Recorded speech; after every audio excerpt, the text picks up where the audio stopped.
بصوا يا جدعان، طبعا فاكرين القطعه اللي كانت عندي في الجاكيت؟ تمام. فانا رحت جبت شريطه عشان ايه اداري القطعه دي، لانها مقطوعه كده وكده، كانت مقطوعه في باب. سيبكم من الصوت اللي حاصل هنا. المهم انا وديتها لترزي، ويا ربنا يستر وما يكونش بوظ الجاكيت. خلينا نروح نشوف الجاكيت بقى عامل ازاي. يلا بينا. بصوا يا جدعان، انا داخل دلوقتي على الترزي، ربنا يستر وما يكونش بوظه، لان كان المفروض يفك الجاكيت كله عشان يعرف يخيط الشريطه اللي انا كنت جايبها. يا رب خير، يا رب يا رب. ربنا يستر. القماشة دي ناشفة شوية والتانية مني خفيف. دي القطعة كانت هنا ولا الجنب التاني؟ كانت هنا. واحدة في والله ما جوه عارف، بس إن يعني شاء الله ندير. بس زي الفل.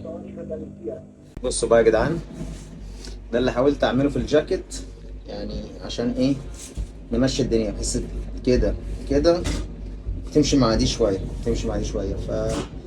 مش عارف بقى هل الشكل تمام ولا ايه؟ انتوا شايفين ايه؟ قولوا لي رأيكم.